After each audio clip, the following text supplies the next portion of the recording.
APU. American Public University is proud to present Exploring STEM.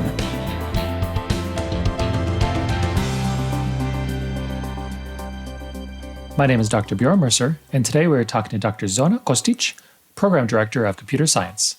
Our conversation today is about artificial intelligence. And welcome, Zona. Hi everyone. Nice to be here with all of you. And thank you so much, Bjorn, for having me. Oh, of course. No worries. I'm excited about this conversation. Of course, I know zero about artificial intelligence besides articles I've read. And so I'll go and jump into the first question is, can you explain what artificial intelligence is? Yes. Okay. Well, that's a really tough one, actually, because we always kind of find a hard time to explain what AI is, given that there are so many different terms right now. There are so many different models. There is also terminology such as machine learning or big data. So all of these terms kind of point towards the same way, which is how we are using data, massive amounts of data, to resolve certain problems or to actually expedite coming up with certain answers. So in terms of artificial intelligence, it actually uses machine learning as modeling principle, and artificial intelligence should be seen as an application of ML rather than exactly the same term. I also mentioned big data, and big data in all this family of machine learning and AI applications is basically focusing on large amounts of data that couldn't be processed with current machine learning technologies that we are using right now. So for example, if we want to process a very simple data set, figuring out an average income, we can do it using ML applications. But if we are talking about average income for example, the entire United States, or even if we want to come up with much bigger discoveries, we will need to employ big data applications, which are slightly different than AI. But as well as all of these, machine learning, big data is part of the same family. So we are processing data in order to come up with certain answers. And that's wonderful because honestly, for me, when I heard artificial intelligence, machine learning, I didn't know how those two related or were the same. And of course, we've heard about big data for a while, and that totally makes sense. And it totally makes sense that only recently within human history, that computers are only now starting to get fast enough to see some results. So as a follow-up question, how far are we from seeing some real tangible benefits from, say, AI, because of the advancement of computers? Yes. I also forgot to mention that having a computational power is one thing. Having large amounts of data, it's sort of a trick here because we're fighting right now misuse of data, yet at the same time, we need large amounts of data in order to be able to come up with certain results. So on the side, having a computational power and working with large amounts of data, we can see some interesting, even fascinating results with artificial intelligence. Not only when it comes to gaming, because this is one of the most interesting field where we saw that artificial intelligence or automation is capable of winning most of the games, actually winning in the competition with world champions. For example, AlphaGo is one of them. But what's also interesting is that we are seeing a lot of improvements in certain fields such as medicine or as well as education. We are at the APUS here. We are working 100% online, how we can use AI to actually help our own students, not only computer science students, but all the other students. So these are, all of these domains where we can see breakthrough in AI. And that's great, because as myself, in what I do here at AMU, is I would love to have a crack at big data so I can help better craft the learning experience for students. But it seems like at universities, and of course most schools out there, there's just so much data that somebody like me has no idea how to sift through it all and to really get usable material. And that's where I'm sure a computer scientist like you helps come and write the code or the algorithms that help us make sense of just so much information. Even something like adaptive learning. Or automatic assessment, for example. This is where we all can benefit from. Yeah, and there's just so many things that I'll say currently, higher education is still lagging because it takes some real capital, of course, to develop this. And so that leads me to the next question. What are some benefits of AI for the average person? And what are some of the benefits of AI for, say, corporations and government? Ooh, it seems like we have a completely different needs and different benefits. So actually, corporations are benefiting from average people. Government is still fairly closed. So the biggest issue that the government has is they're trying to reach this goal and become at least powerful when it comes to AI, to compare themselves to China, because China has this big goal of becoming AI world leader by 2035. And this is pretty far away in the future, even in these tech years. 2035 is not something that we can actually predict right now with enough certainty. But government has a pretty big issue right now is that they're close. They have a really big established bureaucratic system, and change happens really slow. So I see a certain shift that government started employing corporations to help them resolve certain issues, but also government cannot share data this easily.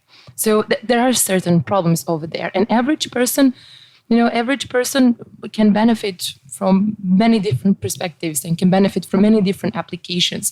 For example, I've discovered recently an application for this new normal. So it's like a COVID-based application where users can just switch it on and go outside, walk, and the application will actually try to figure it out. Is there any person nearby who might be having COVID? And they're going to do it based on coughing. So right now, the company is asking kindly to submit as many samples as possible so their own application could be as accurate as possible. And of course, all of our coughing samples will be anonymized. But I can see that as a really good example right now. Yeah, and as far as COVID, any kind of way in which computers can help track and predict a possible spread of COVID is, of course, a benefit. So a follow-up to that question is, what are some potential privacy issues? Because to be able to have that kind of usable data, I'm assuming, say, our cell phones or whatnot would have to eavesdrop on us, which the benefit is, if you have it set up correctly, you instantly know potentially who's sick. The downside of it, especially for civil libertarians, is somebody's listening to you. Mm-hmm. True. There are applications that are also trying to help. Basically, they're bringing benefits to the average person while making sure not to violate privacy and to keep the data safe. Right now, there is a new domain called federated learning, in which we are basically training this main machine learning algorithm on servers using completely anonymized data. And then if we want to benefit from the data of our own users, then we're going to retrain model, but not using their own data.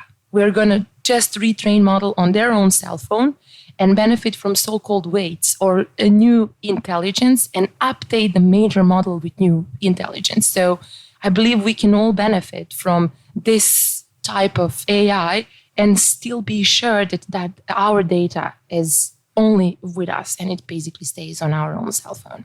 That's fascinating because, and I'm glad we talked about China briefly. And you said they have a goal of being a leader in AI by 2035? Yes.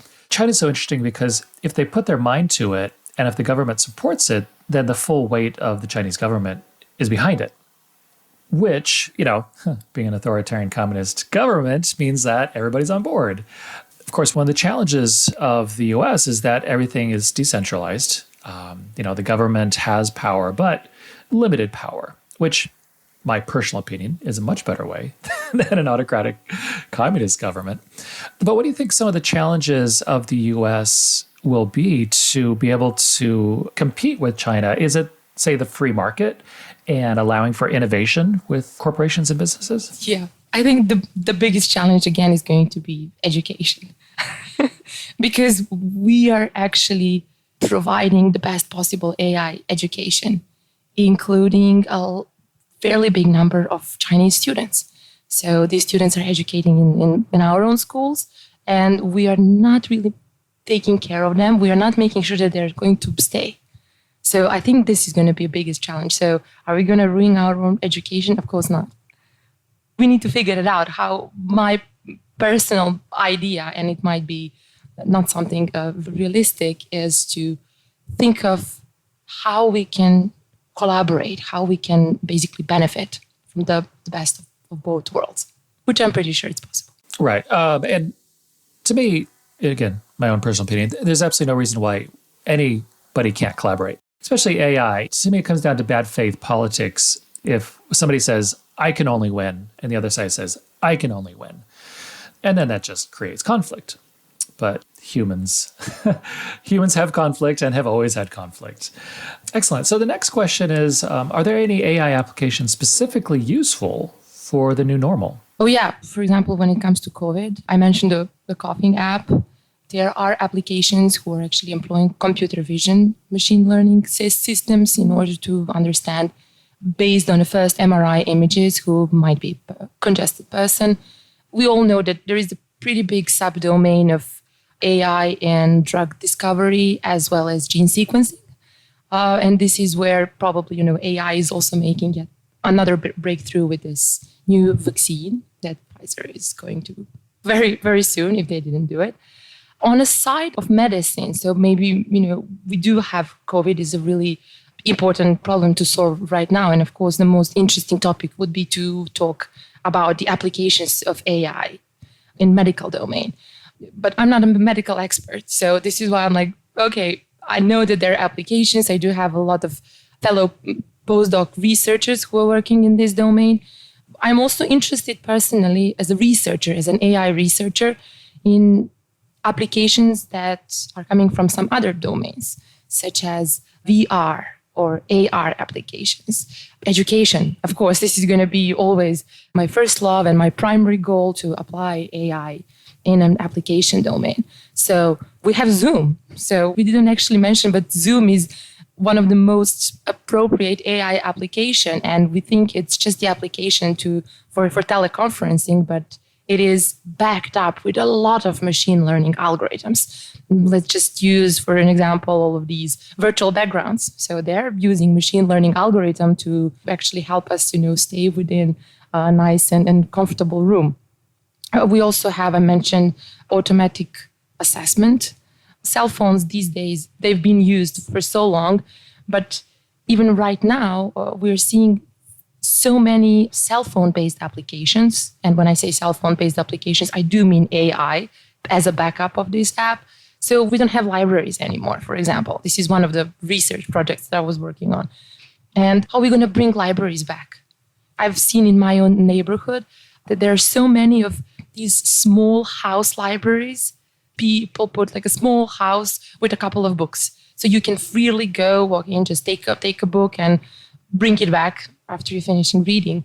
So right now, there is this idea of, if I touch too many books, maybe I'm going to put someone else in danger. But I really want to take a look at this book and figure it out. Is it according to my own personal taste? We developed the application in which person can just take their own cell phone, take a picture of a book spine, and obtain all possible information about this book. So they don't even have to open it and then take a look at it and type the title. All the information can be taken, can be actually retrieved based on a book spine. Right now, we are working on, if we have multiple book spines, we can compare all of these book spines and recommend books that are good for this specific reader. So I believe a lot of cell phone-based applications are those that are going to be interesting for this new normal. Oh, for sure. Just speaking about education, it's amazing how people use their cell phone for a lot of what they do as far as learning goes. For me, that's very difficult. I need a computer. I need something larger, at least a tablet, to truly kind of delve into information. But I know for a lot of people, when it comes to learning, they do, forums or discussions on their cell phone, which is fine. They do a lot of reading on their cell phone, which is, of course, great. To me, it'd be extremely difficult to do actual assignments on a cell phone. That would be tough, but iPads are actually possible for it right now. Yeah, and iPads and Chromebooks and things like that, which are, not as powerful as regular computers, but they do enough for education. So since we're talking about education so much, what are some ways in which you try to encourage people to go into computer science? I mean, to me, it's an easy sell because the future is built on computers. But I think some people might be hesitant or a little intimidated by computer science. What are different ways in which you talk about it to people? So usually, I believe the best possible way is to start with examples. So people might be interested in computer science or artificial intelligence as a field because it is something attractive right now. People are talking about it, but they don't really know, will they really feel comfortable in this area? So something that we did as part of the School of STEM, for example, is we created a first course that every single student, no matter what kind of program they're in, first course called STEM 100, when students are going pretty much through all of our programs. Each week, they will dedicate themselves to one domain. So first week is going to be about computer science, then we're going to talk about chemistry or physics or math. And according to lectures, labs, as well as assignment posted at the end, students can really understand, okay, this is something that I'm interested in. So first explaining what computer science is, not only what computer science is, but what computer science is possible to do in order to make certain change. Right now, if we talk about currently attractive roles, this is also one of the interesting topics that I like to talk about with my own students, like what industry wants right now. But what industry wants right now, they might not want in 4 years' time.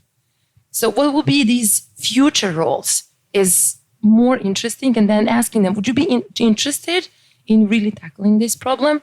And also, I do like to collaborate with industry a lot. So I like to call industry partners, and usually industry partners can see like slightly further away in the future, and they can tell us as well, okay, these are some potential roles. Okay, data science is interesting right now. There are so many data scientists on this market. Should we take a data science as a new math and then add one more domain on top of it? That's one of the ideas too. So collaboration with partners is what I believe it's opening all of these future roles and helping students figuring out, are they really interested in this field or not?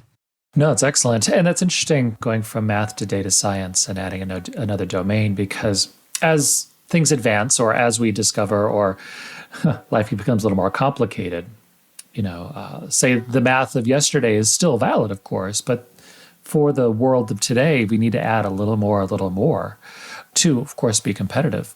I guess another question for you, do you find when you talk to younger women that they are interested in computer science? Do you find that they're not? I mean, it's such a challenging question, but there's always the representation of females in Google and engineering, and that's a very low percentage. What do you find is a hesitancy of some women to go into something like computer science? Is it just because it's generally mostly men?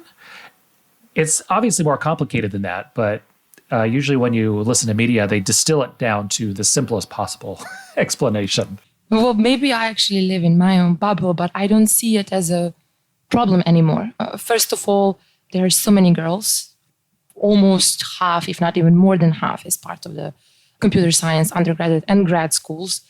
Whenever I go for a conference, for example, I see half of the women present, and not only on certain roles. So right now we have sort of an equal spread, but as I said, I'm definitely in my own bubble because, for example, the country I'm coming from, which is Serbia, it's a country in Eastern Europe, we are still not seeing women, not even as part of college, not to mention as part of industry over there.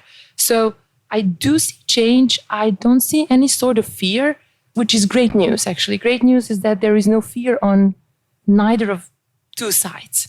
Neither girls are afraid anymore. I don't think boys or men, they were ever against it, so to say. So I'm seeing a really nice collaboration. I personally, in my own research team, which is not really nice, but I don't have a girl yet. Oh, actually, yes, I do have a first girl. So most of research collaborators, grad students of mine are males. And they don't have an issue with having a female a leader. We assembled this team accidentally. I mean, I just figured it out. I might be biased. It's not really nice. I have to change that. But it's probably I didn't really think about it because I don't see it as a problem anymore, which is great. That is great. And I mean, the one thing that as we progress in time, I guess you can say, is the goal is to there not be a problem, of course. And today, if one had a conversation, it'd be really hard to imagine somebody being like, oh, you're a girl, you can't be in computer science. I mean, that's almost unimaginable. There was one thing that I haven't mentioned is that the only thing that's really hard, given this topic right now, is, for example, if we take a look at job postings, we see, oh, we really want to include more women. Oh, we are giving the advantage to women. And I'm asking, why? We don't have to do it anymore. I mean, the doors are finally open. It doesn't even matter, are we going to have more women or more men within a certain team, as long as this team is going to work. And I also do believe in balance. Excellent. No, completely. Today we're speaking with Dr. Zona Kostic, and we'll be right back after a short break. At American Public University, we believe quality education must be more affordable. That's why, as a leader in online higher education, we focus on minimizing costs and maximizing return on learner investment. And we believe higher education must be more accessible. So our online programs start every month. American Public University, within reach, without limits. Learn more at americanpublicu.com. And just going off something you said a little while ago, I was a little surprised that in Serbia, you said that women aren't really part of college, which is Serbia having been a communist country for such a long time. It seemed like at least the one thing communist countries did was try to make education even, but was that not that way in the former Yugoslavia? True, but unfortunately, in former Yugoslavian countries, if we exclude Slovenia, for example, in former Yugoslavian countries, we are there, still there in this communist period of time, which is, we haven't changed anything in the past 30 years. And I can speak about the entire region, so it's not about Serbia only. We used to be part of the same country, beautiful country you mentioned, called Yugoslavia. And I'm saying beautiful country because we used to live in the same country with so many diversity, different languages, different people, different religions, Catholics, Orthodox, Muslims. We all used to live in peace. Right now, when it comes to former Yugoslavian countries, I could definitely say Slovenia has a really good educational system. Croatia is trying to catch up. I'm not sure they're still there yet. When it comes to everyone else, we're still stuck, and there is no any promising future, at least for right now. Serbia and the entire area, for me personally, is a very fascinating history. Besides of course, tragic wars in the 90s, being part of Yugoslavia and being communist, but outside of the sphere, I guess you could say, of the Soviet Union to a point. And then even before that, being the powder keg of World War I. And then before that, all the Balkan wars with Greece, and then even before that, the Ottomans. We do have a very, very big history, but I have an impression that every single time we talk about Balkan, it's a Balkan chaos or a Balkan war. I would really like to hear there is this Balkan initiative when it comes to, ML, AI, bringing more women, inclusion. No, I completely agree. I mean, that area is such a crossroads of so many different, putting big quotes, empires, that, seeing that area, truly prosper is, of course, the goal of it's the goal of every country. Every country just wants to be left alone and just prosper because of just the way history goes and politics. I think it's tough for some countries. Well, tougher for some than the others. I mean, what kind of cards do we have in our own hands? And then based on that, you are making your own first move. Exactly. And we could have an entire philosophical, historical conversation about Serbia and that area that could go on for hours. Now, your background is art or graphic design, correct? That's my first bachelor. Yes. Yeah. So how did you get into AI coming from an artistic and graphic design background? My second bachelor was in computer science. I was always having a need to bridge these two domains. That was my ultimate goal. And I believe that I'm finally able of doing it. So first trial was during my graduate studies, as well as my own PhD thesis and my own PhD project, mostly before the thesis, was about how we can create virtual environment, which is strong CS background needed for it, in order to help on-distance students learn graphics design. So, but this still is a computer science to support graphics design. It was still not the combination of both domains. When I say finally these days, I'm able to combine these domains in a completely new subdomain called Explainable AI. So there is this pretty big problem with artificial intelligence is that algorithms are really easy to be deployed and used. So pretty much everyone, even if a person is not a domain expert, they can go online, upload their own data easily, use machine learning as they used to install any program using next, finish. I want to do this. I'm going to use my own data, upload data, predict, finish, without even knowing how machine algorithm works. Right now, this is one problem when it comes to AI. Second one is that not even the AI scientists know how machine learning algorithm came up with its own decisions. So we pretty much have to figure it out, how to get into these inner stages of AI and understand how AI thinks. And the explainable AI as a new subdomain is really interesting right now. Why? Because it employs a lot of visualization. So this serves as a mediator, visualization as a mediator between AI and human being in order for us to understand how AI thinks. But also we are using visualization to give input to AI. So as soon as we have this input, then AI is changing the direction, how it's going to come up with the next decision. So finally, we have the combination of arts, of visualization, and computer science in one subdomain called explainable AI. That's very fascinating. And being able to visualize data, it's a very palpable thing for people to understand. And there's been data visualizations for a while now, and I think people really respond to them, even if they have no idea how those visualizations come about, but the sheer amount of data that some visualizations. True. And I think New York Times did a great job when it comes to it, because there are so many interesting articles, but sometimes we really need to be domain experts in order to really grasp what's going on behind this article. And then, of course, we don't have time. And then we want to just easily swipe and be able to understand and answer certain questions in like a shorter amount of time. And what New York Times did, they imposed data visualization. So even if I'm not a domain expert, before reading the article, I have a small map. I can interact with this map. I can get engaged. I can learn more by filtering and clicking. And then once I kind of get the big picture, then I can proceed with reading the article. So that serves as also like an opening towards a domain that we as a general audience might not be experts in. Oh, that's great. And then this is a final follow-up question.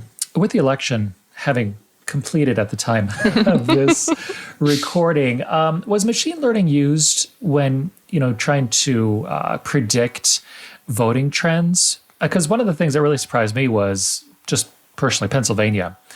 With the night of the election, Trump was ahead a lot. And then they said, nope, it'll, swing and probably go Biden. And for me, that was like, he's up by 500,000. But I could see how you have to crunch big data so much to know that every single precinct will vote a certain way. And that's obviously much larger than just having a really big Excel chart. True. And I think everybody would pay a lot of money in order to have such a big data AI algorithm that's going to help them understand, okay, with 99% accuracy, this is the expectance rate. And this is how many votes we can expect in every single country. The problem is, and yes, there are so many machine learning algorithms involved in election process as a whole. And when I say process, I'm taking this as a greater picture that we have Facebook, for example, that uses AI to maybe influence certain votes. It uses AI for the advertising. We are also using AI in order to predict certain amount of votes. But the ultimate question is like, why are we all failing in it? Why all of these magical, great big data algorithms fail is because they ultimately depend on data. And pollsters actually fail to come up with good samples. That might be one of the reasons. And second reason might be that somebody didn't really want to go that deep into it. But I will stick with pollsters. Yeah, and the pollsters especially, it makes sense that the margin of error is much larger than just 2.5% these days. And in that time, that person might not tell the truth, or just because of the election of 2016 and 2020, Trump is a figure which is a little more complicated than just straight D or straight R, straight Democrat, straight Republican. And so it's just more complicated. And especially when looking, like you said, with the data, if you're looking at historic data, that doesn't mean current data. True. True. I mean, we can definitely benefit from historic data in certain percentage.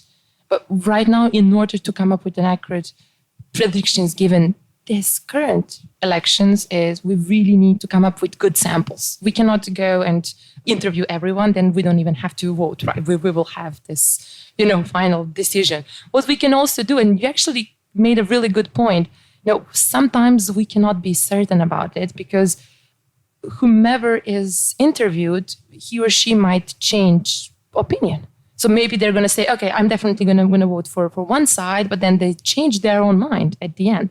So, or they just don't want to say, they just don't want to be honest in this respect. So what we can do, we can also use AI to actually basically measure, for example, face, or actually have a facial recognition algorithms that are going to tell us this person is telling truth or it's not telling truth. But this is definitely something that we shouldn't even think of as a responsible engineers, right? Because what will be the influence of it? We all see negative implications of this side of algorithms.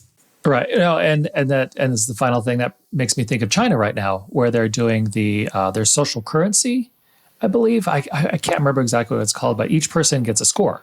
That's right. It's like a very Black Mirror type of score in which not only that they're following people on the streets and using facial recognition algorithms, but if they go to a liquor store, for example, they're going to get negative marks. And if they want to go to the bank and ask for a loan, their own interest rate is going to be much higher because they had such a bad behavior recently. Yeah. And again, from a Chinese authoritarian communist state, it makes sense that you would give everybody a score. It makes things very simple. This person has a score. This person has a lower score. Obviously, the complications are what happens when people get such low scores that they're not outside of society. The state still has to deal with those people. And the other thing is, I remember watching an interview with one of the developers in China, and the person asked the question, do you see any ethical issues with this? And the person was like, no. Probably not. Yeah, over there, I guess, which even if over there, maybe sometimes they're hesitant to say it actually on television, but there's huge ethical issues with all that, again, facial recognition, different things like that, giving somebody a score. I mean, again, most people just want to be left alone and just live their lives. Yeah, it is all happening, as we like to say, behind Great China's firewall. Yes, for sure. Well, excellent. Well, thank you for the absolute wonderful conversation. Any last words? Well, thank you so much. Thank you so much for everything. And I really hope that we're going to see more and more very good and useful, beneficial AI applications, as well as that our own future generations, not only when it comes to computer science students, but I mean all of our students, will be able to tackle some of these challenges that we are facing right now. And thank you so much. No, for sure. And today we were speaking with Dr. Zona Kostic about artificial intelligence. For more information about our university, visit us at studyatapu.com. APU, American Public University.